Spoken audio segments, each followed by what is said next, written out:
स्वराज मराठीमध्ये आपलं स्वागत आहे। सर्वसामान्यांचा आवाज, निर्भीड, बेधडक, स्वराज मराठी।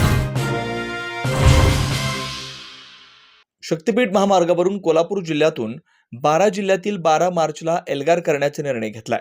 12 मार्चला शेतकरी आझाद मैदानात धडकणार आहे।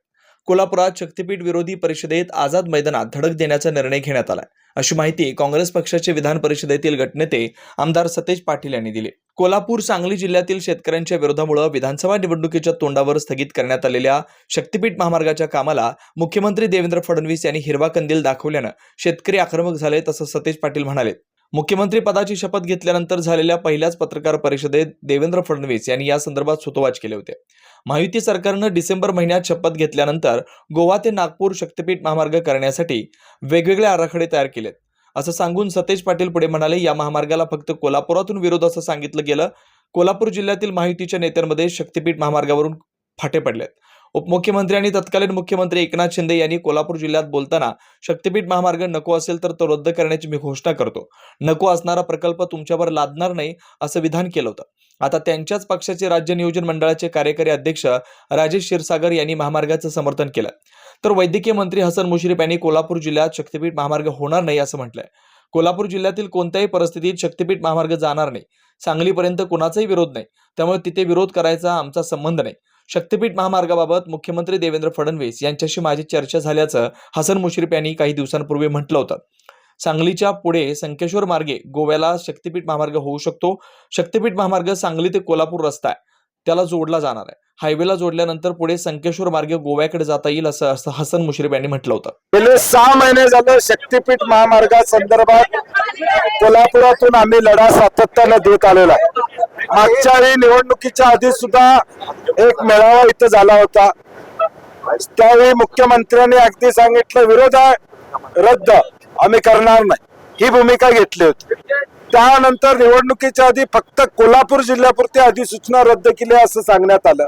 आता पुन्हा रेखांकन जे येतंय ते सगळ्या आहे त्या पूर्वीप्रमाणे किंवा त्यात थोडा बदल करून हा शक्ती मार्ग रेटायचा चाललेला आहे। आणि म्हणून आज 12 जिल्ह्यातल्या लोकांना आम्ही बोलवलं होतं। प्राथमिक स्वरूपात एक बैठक झाली। 1 तारखेपर्यंत या 12 जिल्ह्यातल्या लोकप्रतिनिधींनी आजी माजी लोकप्रतिनिधींनी पत्र देऊन आपली भूमिका स्पष्ट करावी। शक्तीपीठच्या समर्थनात कोण आहेत आणि विरोधात कोण आहेत, आणि त्याचबरोबर 12 तारखेला मार्चला एक भव्य असा या 12 जिल्ह्यातला मोर्चा हा मुंबईमध्ये या ठिकाणी येईल आणि सरकारला जाब विचारेल। आज आमदारांचा पाठिंबा आहे, काही शेतकऱ्यांचा पाठिंबा आहे, अशा पद्धतीचं मुख्यमंत्र्यांचं दुर्दैवी वक्तव्य हे अत्यंत चुकीचं आहे। कुणासाठी अशा 80,000 कोटीचा प्रकल्प या ठिकाणी होतोय? कॉन्ट्रॅक्टर धार्जिन प्रकल्पाला आमचा विरोध आहे।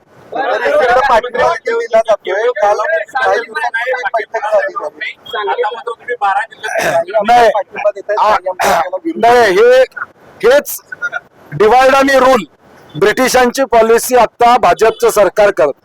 परभणीतले लोक आले होते, धाराशिवचे लोक आले होते, लातूरचे आले होते, बीडचे आले होते, सोलापूरचे आले होते, प्रत्येक जिल्ह्यातनं हिंगोलीचे आले होते।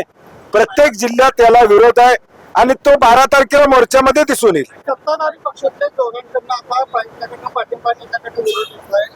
नाही, गेल्या 3 वर्षामध्ये राज्यामध्ये बघितलं, एखादा ज्वलंत प्रश्न पुढे आला तर सत्ताधारी पक्षातलेच लोक 2 बाजू घेतात। एक जण एक बाजू घेतो, एक जण एक बाजू घेतो।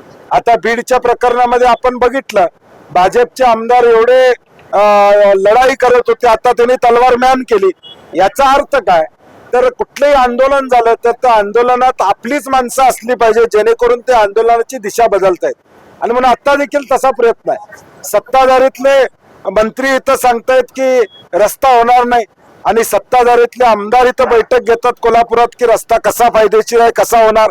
आणि म्हणून याला या महाराष्ट्रातला शेतकरी बळी पडणार नाही। शेतकऱ्यांना देशोधडी धाडणारा हा प्रकल्प आहे आणि तो आम्हाला नको आहे।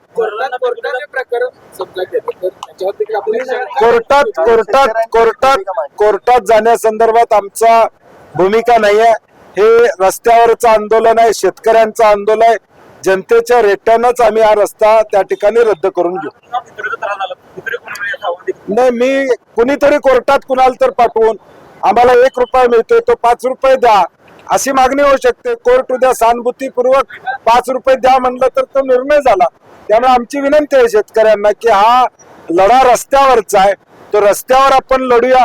न्याय प्रक्रियेमध्ये आपल्याला अडकण्यात अर्थ असणार नाही आणि मग न्याय प्रक्रियेचा मार्ग घेण्यापेक्षा रस्त्यावरचा मार्ग आपल्याला सोयीचा असतो.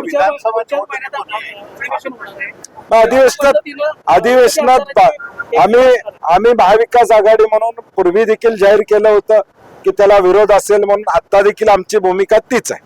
महाविकास आघाडीचे नेते विधानसभेच्या आधी आक्रमक होते, आता ते परत शांत झाले. नाही, असं काही नाही. आम्ही सगळेजण आक्रमक आहोत.